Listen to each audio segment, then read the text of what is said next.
இது எந்த ஏரியான்னு பார்த்திங்கன்னா திண்டுக்கல் பக்கத்தில் சின்னாலவட்டி அப்படிங்கிற ஏரியா. டேவிட் அண்ணா தோட்டம். இது என்ன கம்ப்ளைண்ட்னு பார்த்திங்கன்னா இலை உதிர்கள் அதிகமாக இருக்குது, மரம் நிறையா இருக்குது அப்படின்னு சொல்லியிருந்தாங்க. போய் ஃபீல்டு பார்த்துட்டு வந்துட்டு இன்றைக்கி வந்து பார்த்திங்கன்னா இதுக்கு என்ன சொல்யூஷன் அப்படின்னு கேட்டிருந்தாங்க. பிஞ்சு நிறையா உதிர்னு சொல்லியிருந்தாங்க. அதுக்கு பார்த்திங்கன்னா ரேப்பப் கீழே அப்ளை பண்ண சொல்லிவிட்டு திரும்ப ரேப்பப்பும் பயோ 99 மேலே ஸ்ப்ரே பண்ண சொல்லியிருக்கிறோம். கண்டிப்பாக பண்ணுறேன்னு சொல்லியிருக்கிறாங்க. அது பண்ணுறதுக்காக இன்றைக்கி நம்ம வந்திருக்கிறோம். இப்போ எல்லாமே ரெடி பண்ணி கொடுக்க போகிறோம்.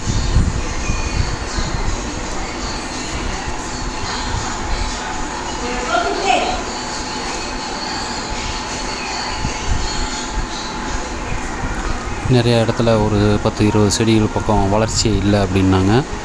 இது வந்து ஆல்ரெடி உள்ளே வந்து திராட்சை போட்டிருந்தாங்க. திராட்சை போட்டதுக்குள்ளே வச்ச நாற்று நல்லா தூரம் வந்திருக்குது. நல்லா காய் எடுத்துருக்குது. காய்களும் மரைகள் நிறையா இருக்குது.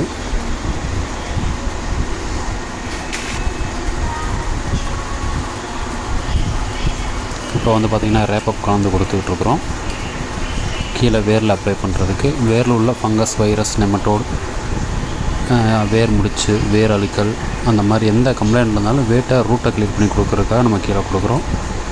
இதே இது வந்து மேலே நாளைக்கு ஈவினிங் மேலே ஸ்ப்ரே பண்ண சொல்லியிருக்கிறோம். கூட வந்து பயோ 99. அது என்னென்னு பார்த்திங்கன்னா காற்று மூலமாக வரக்கூடிய வைரஸ்கள், இலை உதிரல், இலையில் வந்து அம்மநோய் மை வந்திருக்கிறது, அந்த மாதிரி இதெல்லாம் கிளியர் பண்ணுறதுக்காக கொடுத்துருக்குறோம். நாளைக்கு ஈவினிங் அதை இன்றைக்கி ஈவினிங் இதை கீழே அப்ளை பண்ணிவிட்டு நாளைக்கு அதை மேலே ஸ்ப்ரே பண்ண சொல்லியிருக்கிறோம். கண்டிப்பாக பண்ணுறேன்னு சொல்லியிருக்கிறாங்க.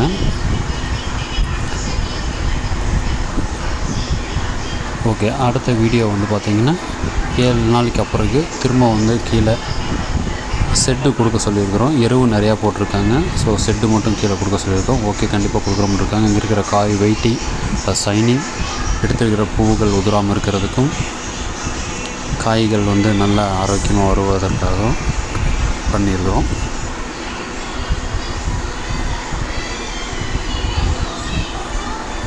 ஆல்ரெடி ஃபஸ்ட்டே கொடுத்ததுக்கான ரிசல்ட்டு நல்ல காய் எடுத்துருக்குது. பட்டு வந்து என்னன்னு பார்த்திங்கன்னா உள்ளே வந்து திராட்சை போட்டிருந்தனால காய்களுக்கு மருந்தடிக்கிறப்போ வந்து பார்த்திங்கன்னா கீழே வேரில் கொடுத்தது திராட்சை எடுத்து வச்சு இப்போ திராட்சையை அழிச்சிட்டாங்க. அழிச்சிட்டு மேலே வந்து காய்கள் கொஞ்சம் கெமிக்கல் யூஸ் பண்ணிட்டாங்க. அதனால் லைட்டாக மரம் வந்துருக்குது. அதை மாற்றிக்கலாம்னு சொல்லி இப்போ கீழே அப்ளை பண்ணிகிட்ருக்குறோம். கீழே எப்படி அப்ளை பண்ணுறதை வந்து நான் சொல்லி கொடுத்துட்ருக்குறேன்.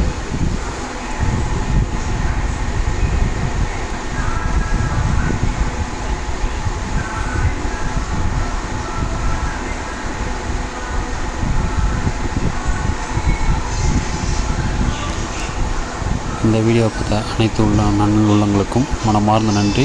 வேறு எலுமிச்சை சாகுபடி பற்றி எந்த தகவல் வேணும்னாலும் கீழே இருக்கிற நம்பருக்கு கான்டாக்ட் பண்ணுங்கள். Thank you to நெட்சர்ஃப்.